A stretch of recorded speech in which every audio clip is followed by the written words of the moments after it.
On s'en souvient, tout est allé très vite. Au lendemain des attentats du 13 novembre, nous étions encore sous le choc des images et le souvenir des morts. Nous étions hébétés, sidérés. 3 jours, 3 petits jours seulement après la tuerie, François Hollande convoquait en congrès les membres des 2 assemblées au château de Versailles.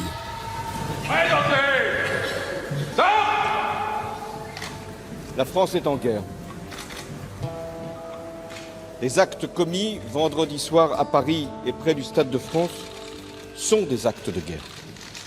Monsieur le Président de la République,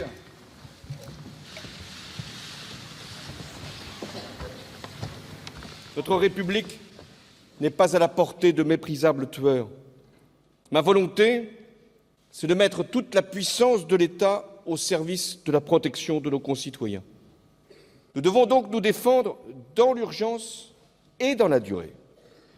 Dans la nuit de vendredi, j'ai ordonné le rétablissement immédiat des contrôles aux frontières et j'ai proclamé l'état d'urgence. J'ai décidé que le Parlement serait saisi dès mercredi d'un projet de loi prolongeant l'état d'urgence pour 3 mois.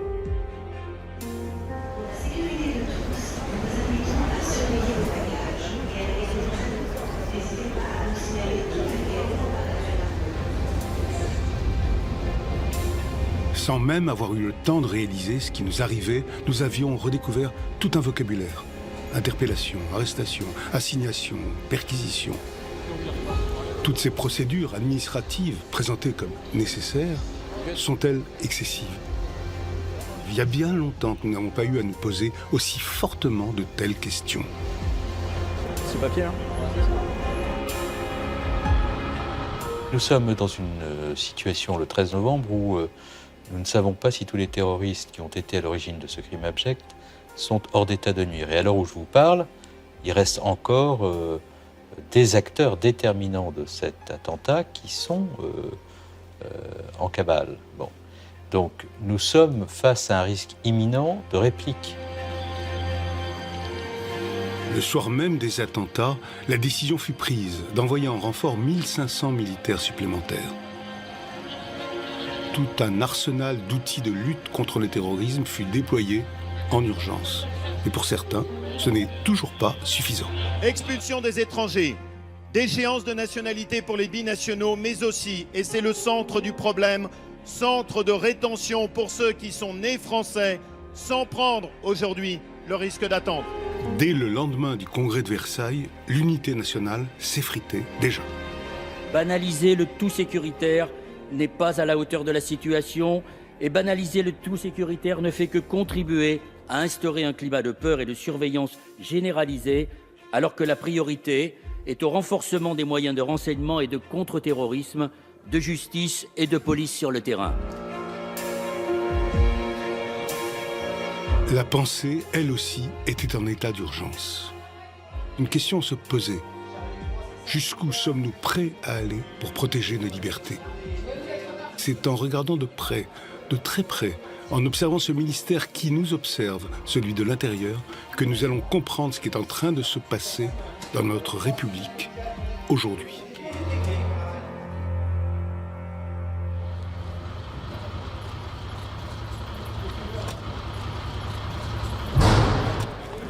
Les forces d'intervention du RAID ont vécu au premier plan, avec les brigades anti-gang de la police judiciaire, la BRI, l'horreur des attentats du 13 novembre au Bataclan.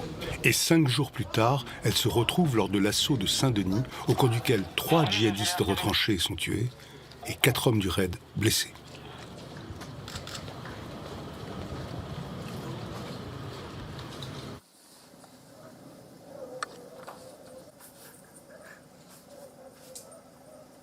C'est dans ce climat lourd, tendu, moins de 2 semaines après ces événements, que le RAID s'apprête à renforcer la nécessaire sécurité de 150 chefs d'État réunis en même temps et en même lieu au Bourget pour la COP 21. La conférence internationale sur le climat a finalement été maintenue, malgré la crainte de certaines délégations d'être confrontées à de nouveaux attentats. Et c'est lors de cette conférence que l'état d'urgence va soulever les premières questions autour des libertés publiques. Allez. La crainte ce jour-là est d'être confronté à ces terroristes d'un genre nouveau qui pourraient frapper fort, encore une fois, et avec le retentissement mondial que l'on imagine. C'est pas qu'ils n'ont pas peur de la mort, c'est qu'ils vont la rechercher. Pour eux, c'est un but. C'est un but ultime. Donc, à partir du moment où vous avez des gens qui ont ce but-là dans la tête, qui veulent absolument mourir, et en particulier contre le raid, vous n'avez aucune emprise sur eux. La seule emprise sur les gens, c'est de leur dire si tu nous tires dessus, tu risques de mourir, quoi, parce qu'on va riposter. Mais eux, ils s'en foutent, quoi. Non seulement ils s'en foutent, mais ils le recherchent. Donc c'est difficile. Comment gérer ça ? Ah. Voilà. Difficile, hein. Mais bon.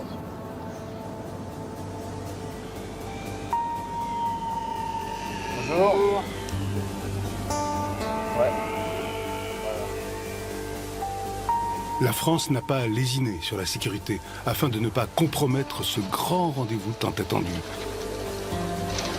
Jamais un tel dispositif n'avait été déployé dans le pays. Sur le seul site du Bourget, 2800 policiers et gendarmes et plus de 6000 hommes furent déployés dans Paris.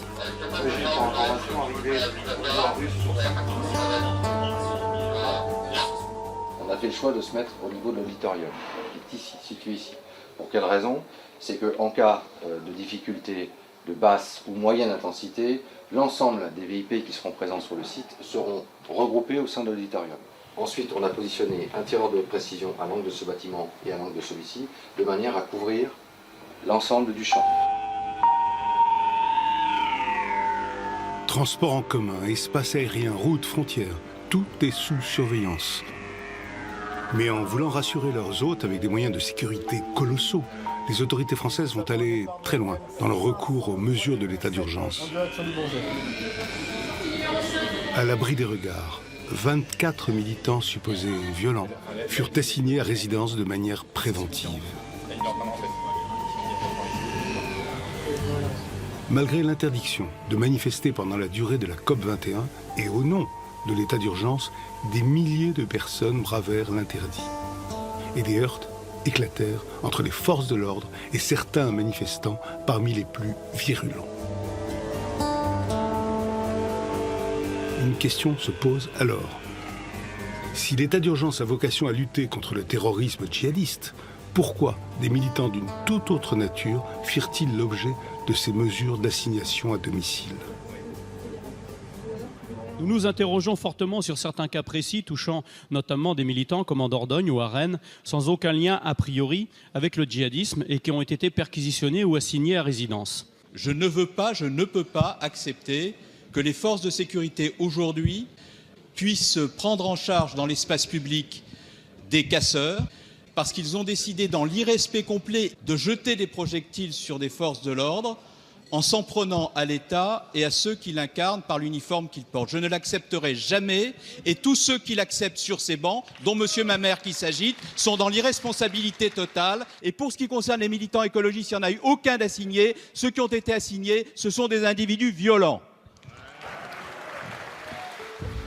Vous n'ignorez pas l'opposition. Et ce fut le début d'un grand débat. Certains à gauche, à droite, émirent des doutes sur la véritable vocation de l'état d'urgence et sur son efficacité précise, réelle. La stratégie qui a été la nôtre, qui a été la mienne au ministère de l'Intérieur, a été de prendre un ensemble de mesures de police administrative très vite pour jouer sur la sidération de ceux que nous avions en face de nous et qui étaient susceptibles de nous frapper. Parce que je savais très bien que si on égrenait dans le temps les mesures de police administrative, ceux qui étaient susceptibles de faire l'objet de perquisitions ou d'assignation à résidence dissimuleraient. Et les armes, et les preuves, et les documents. Au ministère de l'Intérieur, l'unité de coordination de la lutte antiterroriste, l'UCLAT, doit faire face à ces inquiétudes et aux polémiques grandissantes. C'est ici que sont débriefées, anticipées, pensées, coordonnées toutes les actions menées contre le terrorisme, notamment dans le cadre de l'état d'urgence. L'état d'urgence est prévu par une loi. Une loi qui a été démocratiquement votée, la loi de 1955. Donc, à partir du moment où l'ensemble des règles de prise de décision de l'état d'urgence, et c'est ce qui a été le cas, est respecté, eh bien, l'état d'urgence, c'est l'état de droit. Ceux qui prétendent que l'état d'urgence, c'est sortir de l'état de droit, c'est une négation du caractère démocratique de notre société. Cet état de droit, les hommes du RAID en parlent entre eux. Au-delà des modes d'action de ces nouveaux terroristes, c'est le droit lui-même et en l'état qui est questionné ce jour-là. On n'a plus de ces avions qui percutent les tours, ces attentats qu'on a connus dans le métro londonien ou dans le métro espagnol ou dans les trains espagnols. On n'a plus ce type de... Ça reviendra peut-être, je ne sais pas. Mais au jour d'aujourd'hui, on a échangé ça contre un terrorisme qui coûte pas cher à organiser, qui peut s'organiser assez rapidement, qui soit organisé avec plusieurs ou tout seul. Et qui fait beaucoup de dégâts, beaucoup de morts dans les populations. Et ça, ces gens-là, c'est 2, 3, 4 personnes qui peuvent vous le faire.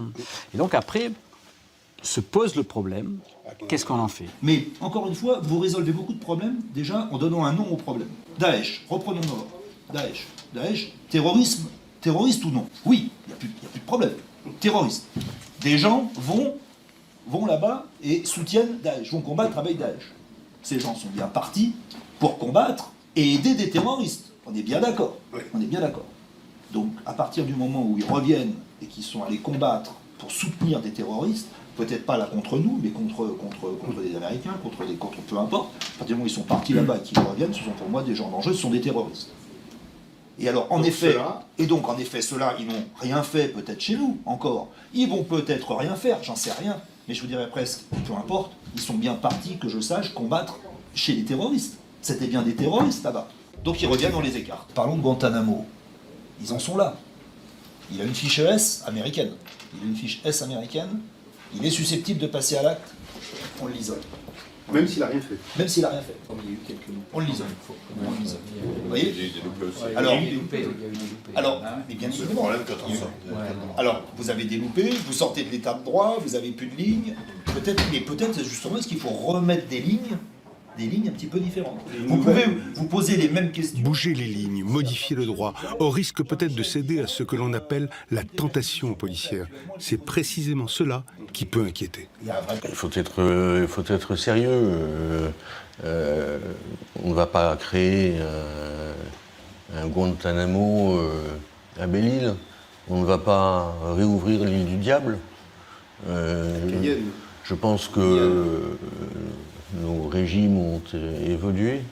Je pense que nous sommes quand même dans un pays d'accueil, de liberté. Tout cela n'est pas très sérieux. On ne peut pas mettre un mur autour d'un pays. On ne va pas commencer à reconstruire le mur de Berlin. Donc simplement, il faut mettre des filets de sécurité. Alors, n'oublions pas ce qu'est un filet. Et moi, je suis breton, je connais bien cette notion. Mais un filet, ça reste des trous entourés de ficelles. Donc oui, on essaie de resserrer les mailles du filet. Et pour autant, il faut prendre garde à ce que ces mailles du filet ne soient pas trop serrées pour entraver la liberté de chacun. Donc il y a... Alors à la fois ça laisse passer le terroriste, éventuellement s'il fait une cure d'amaigrissement, il passe dans le trou. Un gros poisson ne passe pas, mais s'il a l'intelligence de maigrir, il va passer, il va regrossir derrière le filet. Voilà. Maintenant il y a quand même pas mal de poissons qui se prennent dans le filet, Dieu merci, mais si vous resserrez trop les mailles du filet, alors vous n'êtes plus dans une société libre. Et c'est à travers les mailles de ce filet, en dépit de l'état d'urgence, que l'un des terroristes a pu passer en Belgique en direction de la ville de Molenbeek, malgré le rétablissement des frontières. Ces frontières que l'on pensait disparues et qui se dressent de nouveau, soudain, du jour au lendemain. C'est le retour des fouilles et des contrôles, images d'hier presque oubliées, remises brusquement au goût du jour. Donc rappel de la situation, donc nous agissons dans le cadre de l'état d'urgence décidé le 13 novembre suite aux attentats de Paris. Je me présente rapidement, je suis lieutenant Courville, je commande le peloton motorisé de Cambrai et je vais vous faire le briefing du matin pour la relève de mission à 8 h. On est sur un axe stratégique et majeur entre la France et la Belgique. Votre mission, ça sera de contrôler les véhicules qui circulent dans le sens montant et dans le sens descendant, avec systématiquement à l'intérieur des véhicules une identification de toutes les personnes, un passage du véhicule au fichier des véhicules volés. Et après, vous pouvez également fouiller dans les véhicules puisqu'on a une réquisition du procureur de la République qui permet et les contrôles d'identité et les fouilles de véhicules. En plus, on aura l'appui d'une équipe cynophile, recherche armes et munitions. Donc n'hésitez pas à faire appel au maître chien qui va voyager sur les 2 postes alternativement.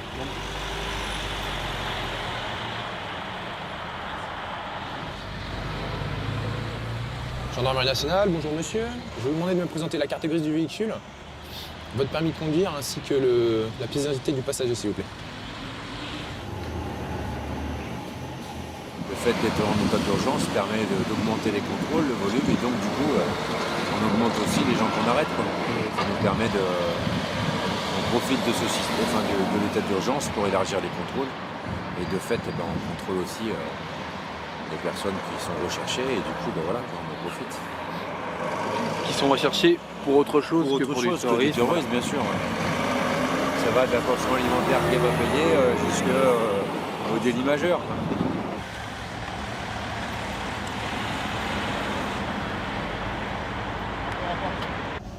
Vous voulez bien voilà, très bien. Et me présenter le permis de conduire, la carte grise, ainsi qu'une pièce d'identité pour chacun d'entre vous, s'il vous plaît.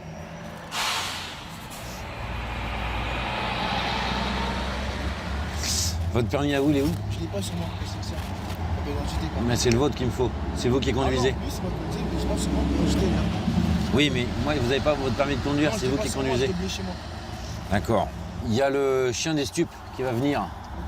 D'accord. Donc on va sortir du véhicule, on va se mettre sur l'arrière en protection pendant que le chien va travailler.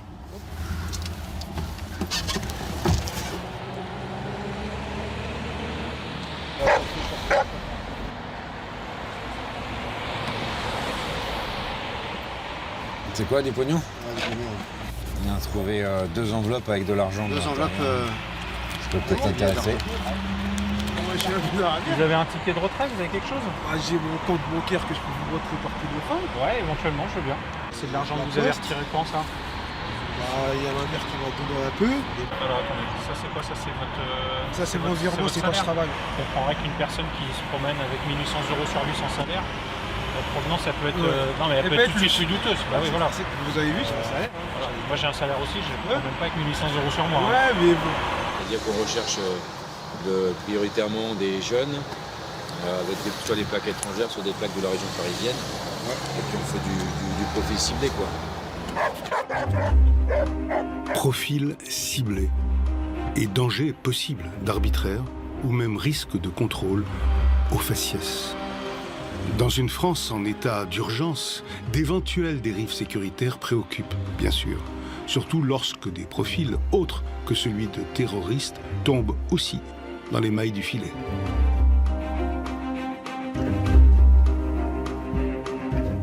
L'état d'urgence, est-ce qu'il sert à autre chose que la lutte antiterroriste, par exemple?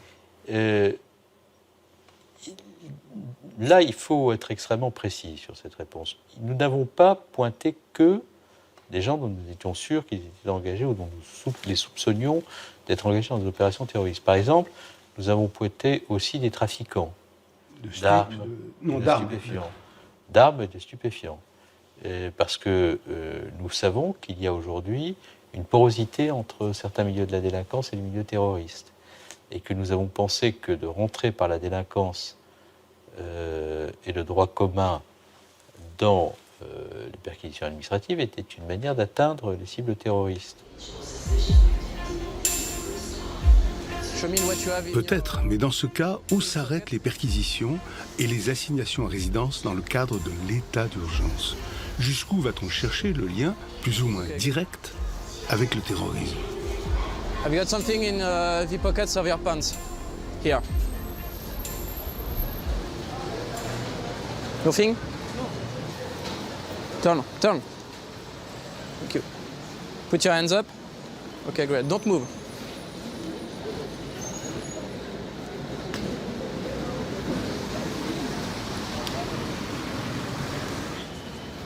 Ok, good. C'est bon. Ok.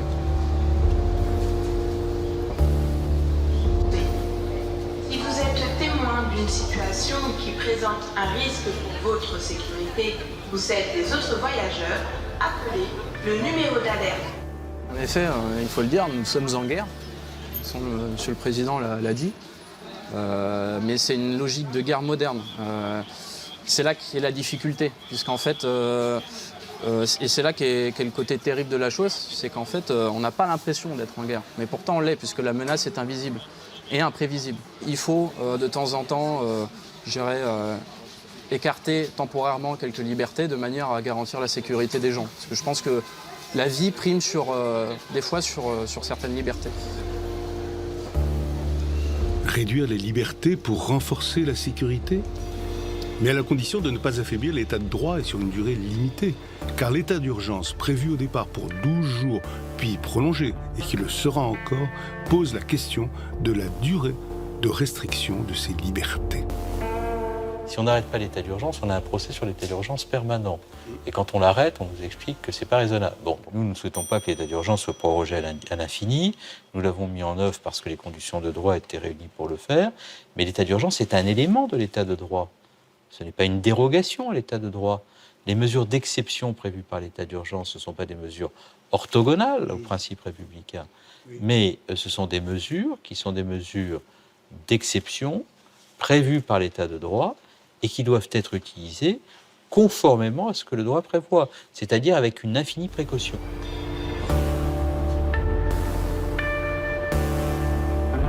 Mais pour vérifier si ce respect de l'état de droit s'exerce bien, il faut regarder la partie immergée de l'iceberg, celle d'où proviennent tous les renseignements nécessaires pour déclencher une assignation à résidence ou une perquisition administrative.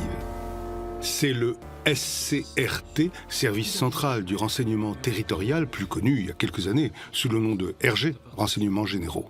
C'est là que remontent les informations de terrain en provenance de tout le territoire national. Nous travaillons, vous le savez, sur des signalements dits de bas de spectre, des signaux faibles. C'est-à-dire une personne qui va nous signaler effectivement son voisin, un milieu professionnel qui va s'étonner de l'évolution d'un individu.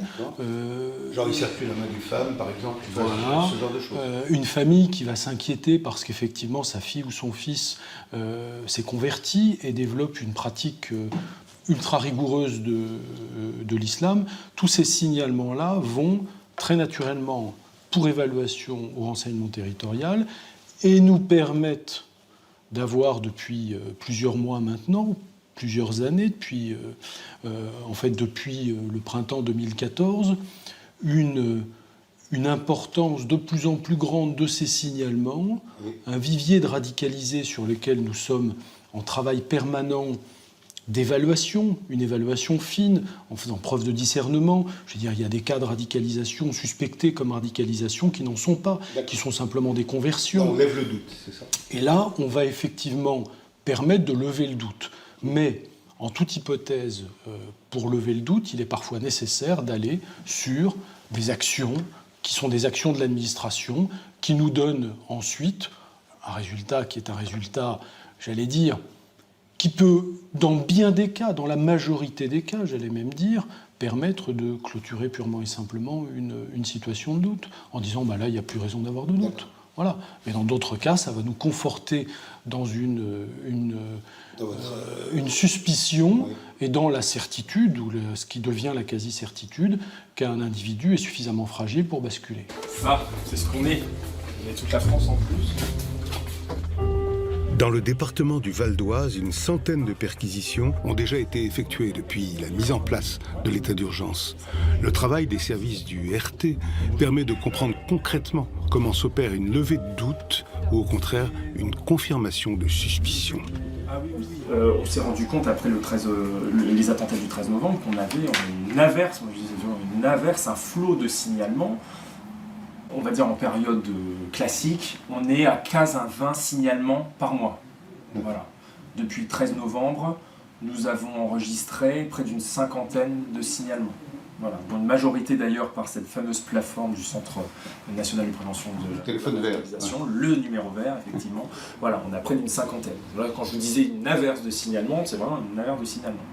Pour partie infondée, c'est-à-dire que avant c'était mon mari est pédophile, quand il a la garde, il touche les enfants. Bon, ok, bah maintenant c'est mon mari est un méchant terroriste, il va les emmener en Syrie. Ça marche aussi. Alors des fois oui, c'est des cas, puis des fois bah non, mais on sait comme ça que madame a embêté monsieur pendant un petit temps. On nous demande d'être bien sûr de nos cas, on doit motiver les cas que l'on propose, hein, je veux dire, comme je le disais, on ne sort pas les noms comme ça de notre chapeau. Hein. Ça nous desservirait de taper tous azimuts. De galvauder l'état d'urgence, c'est ça que vous voulez dire ? Exactement, parce que on est là pour accomplir un travail, c'est-à-dire pouvoir diagnostiquer la radicalisation, prendre la mesure de la menace et pouvoir après y apporter des solutions. Alors, pour éviter de galvauder l'état d'urgence, il convient de vérifier, avant de décider. C'est dans ce cadre qu'une petite équipe, ce soir-là, met en place une planque, c'est-à-dire une surveillance devant une salle de prière. Bon, on y go ? Ouais. Allez, c'est parti.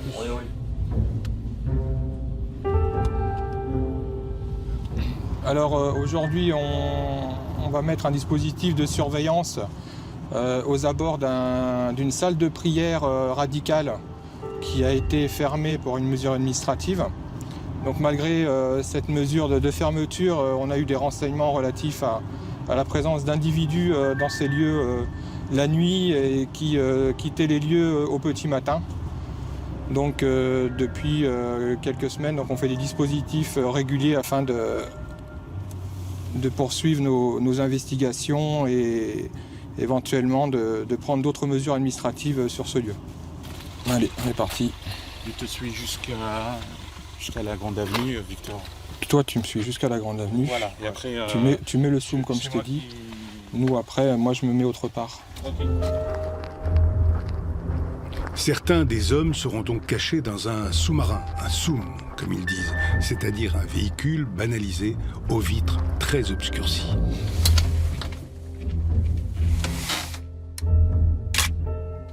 Là, pour le moment, il n'y a pas d'activité, mais mes autres collègues sont de l'autre côté, parce que le pavillon, il se constitue donc d'une entrée principale. Là où on est, c'est carrément à l'arrière du pavillon. Il y avait une petite porte de jardinier qui donne carrément sur l'avenue, qui elle a été forcée. Là où les individus pourraient rentrer. Sur 4-5 heures de surveillance, on va peut-être avoir 10 secondes qui pourraient nous intéresser. Sur 10 secondes, ça peut nous permettre d'avoir plein de renseignements.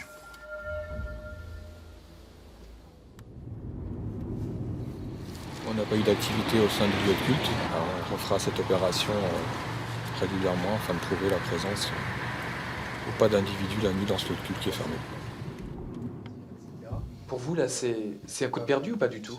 Non, pas du tout. Non, c'est pas un coup perdu. En fait, quand on a des renseignements sur une activité nocturne dans un lieu de culte, par rapport à la base du renseignement, il faut arriver à cibler le créneau où il y a cette activité de manière régulière pour pouvoir après mettre en route des mesures administratives et dire que l'arrêté de fermeture n'est pas respecté. Quelle est la réalité de la radicalisation dans le Val d'Oise ? La radicalisation, elle touche de nombreux quartiers de notre arrondissement. J'irai plus loin que la commune d'Argenteuil. Maintenant, c'est quand même certains quartiers difficiles où sont issues la majorité des personnes que nous suivons. Mais aussi, on a des individus qui sont originaires de milieux sociaux élevés. Et on a aussi une féminisation de la radicalisation aussi qui a été constatée sur l'arrondissement. Voilà. Ce niveau de radicalisation en local est évalué ici, à la préfecture, dans le cadre de l'état d'urgence. Celui qui décide des perquisitions administratives et des assignations à résidence sur la base de renseignements n'est pas un juge, mais un préfet. C'est ce qu'on appelle une décision administrative par opposition à une décision judiciaire.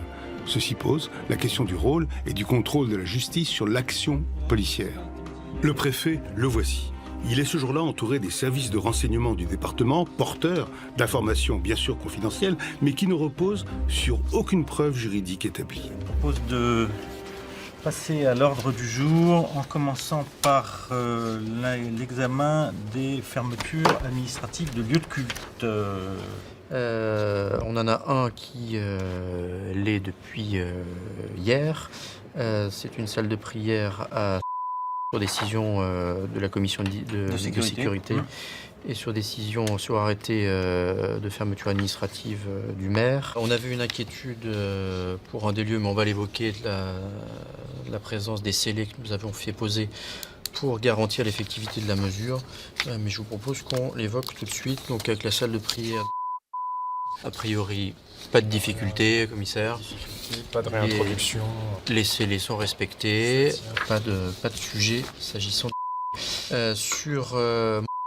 donc c'est une école confessionnelle et un lieu de culte. Là, c'est sur celui-ci que nous avions une inquiétude sur les scellés. La commune avait une inquiétude du respect de la décision de fermeture administrative qui avait été prise et je crois que l'inquiétude a été levée. On fait la vérification. Voilà. Les scellés sont bien en place. Ouais. Ok, merci. Sur les assignations. Les assignations à résidence. Donc, nous en sommes actuellement à 21 personnes assignées à résidence dans le département.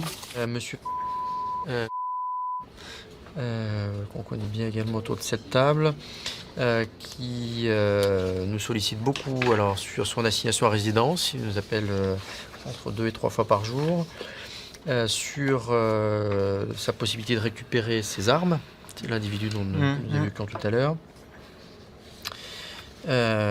Donc à ce stade, on vous propose peut-être de le maintenir sous assignation à résidence, compte tenu du profil de l'individu. Lui, en tant qu'individu, n'est pas, il faut être très clair, n'est pas quelqu'un de radicalisé. En revanche, c'est sa porosité, sa proximité avec les problèmes de l'armement qu'il avait réalisé, et détient des armes, et c'était l'objectif qui avait été fixé. Et là-dessus, c'est une personne qui est, qui dès lors qu'on va lui redonner ses armes, retournera au club de tir, rencontrera ces personnes et aura toujours des munitions chez lui. Donc on a quand même un risque, c'est dans ce sens-là qu'on a travaillé. C'est ce qui a motivé, n'oublions pas qu'on était à ce moment-là dans la recherche de personnes pour fournir des armes et munitions à des personnes pour en passer à l'acte. Il faut quand même aussi bien identifier la problématique. Ok, donc sur celui-là, on ne bouge pas pour le moment. On a 2 assignés à résidence qu'il avait été au lendemain quasiment, puisqu'il l'avait été le 15 novembre 2015, qui avait été assignés à résidence et pour lesquels on a demandé l'abrogation au ministre de l'arrêté. Ça a été fait. Pour l'un le 12 décembre et pour l'autre le 10 décembre. Je pense que ça doit être dans les tuyaux. Nous, on a fait passer à notre centrale la semaine dernière. Donc, ouais. Parce que ça remonte côté préfecture et ça remonte aussi côté services centraux. Le fruit essentiel des perquisitions, c'est le renseignement. C'est le renseignement. Donc c'est du renseignement de toute nature. C'est parfois du très petit renseignement, à ceci près que, mis bout à bout avec l'ensemble des renseignements collectés autour de cette période, eh bien, nous contribuons à notre niveau à l'établissement de la cartographie la plus fine possible des réseaux, des contacts, des complicités. Vous avez entendu tout à l'heure l'évocation de ces personnages qui par eux-mêmes ne sont pas signalés comme radicalisés, mais ils détiennent des armes, ils font du commerce d'armes, ils sont en contact avec des gens qui, eux, sont radicalisés. Donc c'est cette cartographie des connexions entre des niveaux de risque divers, des comportements religieux extrémistes, des fragilités personnelles, de la proximité avec les armes, de la petite délinquance et du trafic de stupéfiants. C'est cette cartographie de contact qu'on essaye d'établir pour prévenir l'apparition d'une menace plus caractérisée. Nous, on a décidé les perquisitions sur la base de renseignements. Oui. Un juge ou un procureur, il lui faut plus. Il lui faut une procédure pénale, donc il faut qu'il y ait à la base une infraction susceptible de recevoir une qualification pénale. L'état d'urgence nous permet d'appréhender une situation en amont, au moment de la constitution même du début de commencement du risque. Et là, nous avons cette possibilité qui est une possibilité de travail préventif plus forte que celle qu'on a habituellement. On s'entoure de précautions. On s'entoure de précautions pour aller chez les gens. Voilà. On ne peut pas aller, comme je vous le disais, au coin de la rue, faire une perquisition administrative. On n'en a pas le droit. Hein, la motivation de l'état d'urgence aussi, c'est de pouvoir prévenir les atteintes à la sécurité et à l'ordre public. Et ben on reste quand même dans ce cadre-là. Voilà, donc on ne peut pas aller chez monsieur et madame tout le monde, taper à la porte et dire on a besoin de regarder ce qui se passe chez vous. Malgré ces gages qui se veulent rassurants, des images se répandent sur les réseaux sociaux montrant des perquisitions musclées. Exemple, celle de ce restaurant halal du Val d'Oise n'aura pas permis de confirmer une quelconque implication de son propriétaire dans une association terroriste ou dans un processus de radicalisation. Cette perquisition, pour lever de doutes, aura été bien cher payée. L'état de droit, y compris et surtout lorsqu'il mobilise des mesures exception, doit être un état irréprochable. Et donc il faut bien comprendre que la mesure de police administrative mobilisée dans le cadre de l'état d'urgence n'est pas une mesure dont on a coutume. C'est pas une mesure qu'on utilise tous les jours. Et par conséquent, il y a dû y avoir dans la maison, par les instructions que j'ai données, l'exigence qui a été la mienne, des corrections d'apporter à la manière dont les services travaillaient, parce que dans les premières heures, face à un phénomène dont ils n'avaient pas l'habitude, ils ont pu commettre des erreurs, et donc il faut les corriger. Même si ces dérapages ne sont pas systématiques, les images ont marqué les esprits et renforcent au sein de la communauté musulmane, parfois, souvent, un sentiment de stigmatisation. C'est justement pour prendre la température que le renseignement territorial du Val d'Oise se rend régulièrement à la mosquée d'Argenteuil, la plus grande d'Europe. Le lieu de culte, qui compte officiellement quelques 4800 fidèles, en réalité près du double, est placé sous protection militaire à l'heure des offices depuis les attentats du 13 novembre et la multiplication des actes anti-musulmans qui s'en sont suivis. C'est bon, je fais un petit peu le point avec vous sur suite à la mesure de l'état d'urgence. Oui, vous les sentez comment, vous, nos amis les salafistes? J'ai pas de problème parce qu'ils savent qu'on est très rigoureux sur ça. Ouais. Bon, ils font la prière et puis ils s'en vont comme tout le monde. Et depuis les derniers attentats, ils sont méfiants, ils viennent, il y en a plus, il y en a moins, il y en a... Non, comme je vous ai dit, il y a les 2 mosquées qui ont été fermées. Donc ils viennent faire le privé. Mais on a quelques-uns, on a un peu plus qu'avant. Ça a parlé un petit peu des fermetures là, des 2 mosquées là? On n'a pas parlé aux presse, mais entre nous, on en a parlé, oui. Oui, on a parlé. Ils sont comment? Ils sont... On se demande pourquoi ils leur ont fermé la porte. Enfin, j'ai dit, bon, c'est des petites salles. Mais là, au niveau de ceux qui venaient, là, bon, qui venaient un petit peu, pas recruter, mais venaient un petit peu parler à la fin du prêche, vous faites comment? Vous allez les voir? Vous leur parlez un petit peu? J'envoie quelqu'un pour être dans la discussion, et puis ils s'en vont. C'est notre méthode. Vous le sentez comment, là, les prochains mois? Ça va. On va toujours dans le bon sens. Oui, on a toujours travaillé ensemble, de toute façon. On a toujours travaillé ensemble, oui. Dans la clarté, la transparence la plus complète. On va mon tité, moi. Hop, allez. Merci. Monsieur Omar, docteur là, qui s'occupe des jeunes. Venez. Assieds-toi. Dites-moi, comment ils réagissent autour de vous là pour les perquises? Il y a des réactions de la part des fidèles et de la part des musulmans qu'on connaît. Et c'est visible sur les réseaux sociaux. Oui.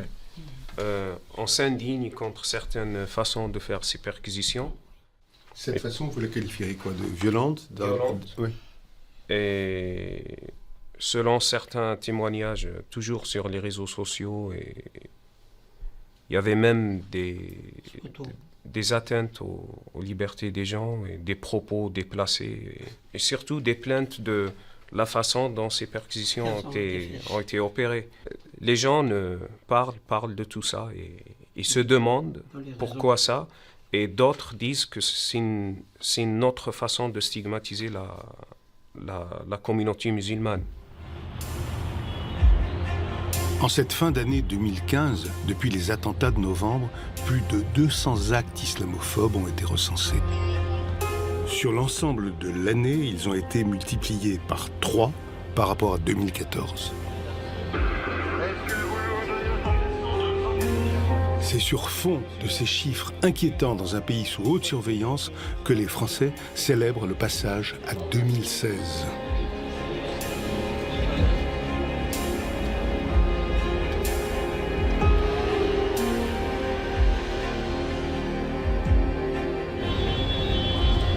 Bernard Cazeneuve, qui est aussi le ministre des cultes, décide en ce début d'année d'aller rassurer cette communauté musulmane plus que jamais inquiète et qui craint, redoute l'amalgame.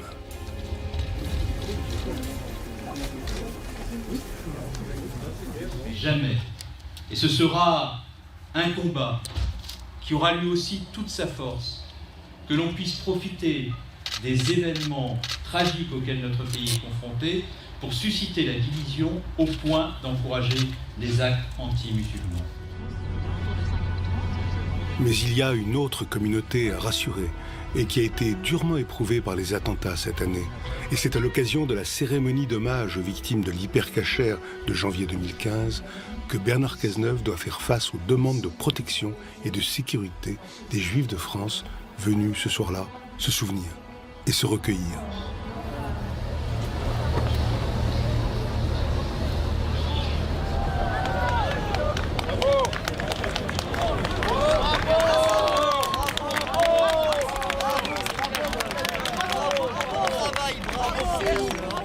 Bravo, monsieur Cazeneuve. Bravo. Bravo. Bravo la police. Bravo.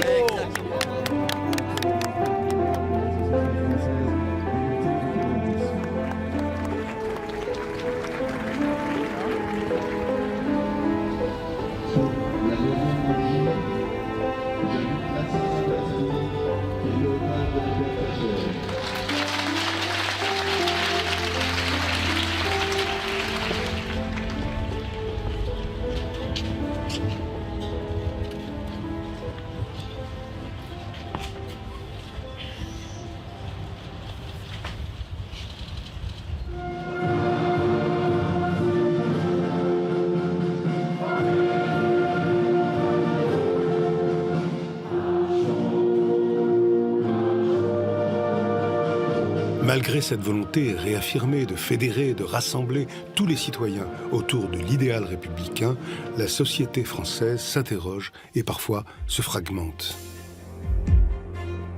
Depuis quelque temps, les débats vifs, bien au-delà de l'état d'urgence, se sont cristallisés sur une loi qui clive profondément la déchéance de nationalité. Que cette déchéance concerne les seuls binationaux ou l'ensemble des Français importe peu à Christiane Taubira. Pour la ministre de la Justice, c'est le principe même qui est en cause. Il lui semble inacceptable. Je quitte le gouvernement sur un désaccord politique majeur.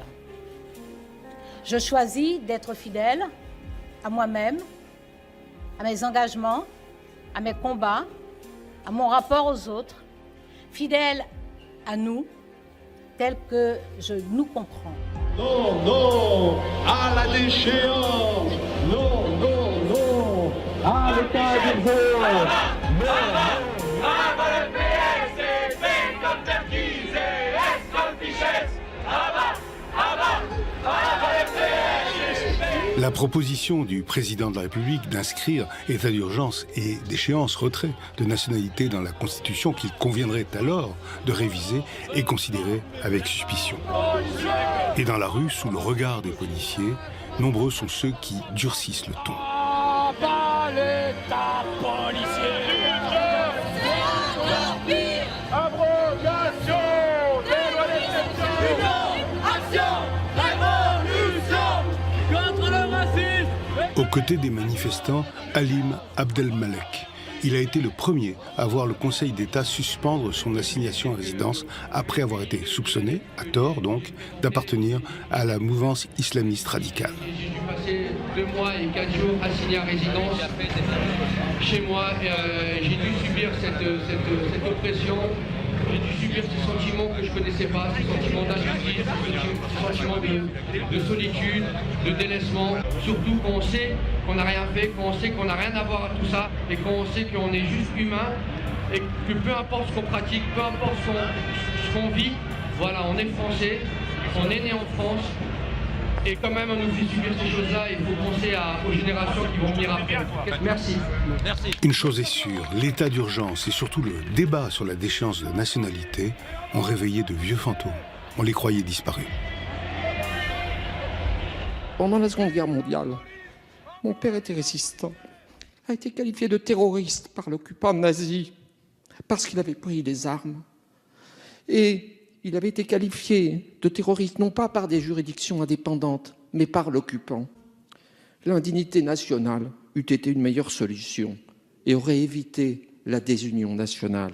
Nos concitoyens n'ont rien à gagner et les terroristes rien à craindre de cette réforme constitutionnelle, symbole d'une république du repli, de la peur et du rejet, d'une république qui s'abaisse plutôt que de grandir. La Constitution n'est pas un texte fourre-tout, où l'on range les petites humeurs d'un gouvernement qui a le goût des bottes qui claquent.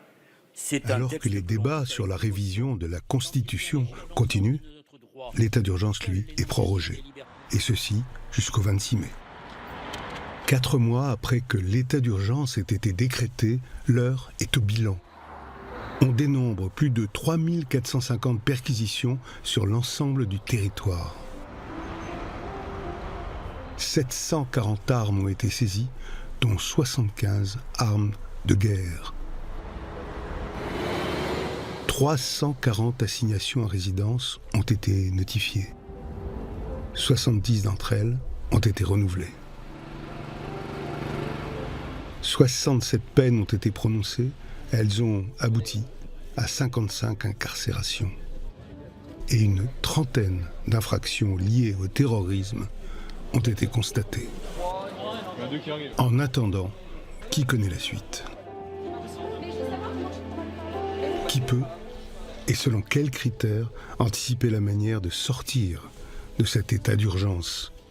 Et combien de temps pourront tenir à ce rythme les forces de l'ordre formées à faire la police et qui se retrouvent, selon l'expression du président de la République, en situation de gérer la guerre?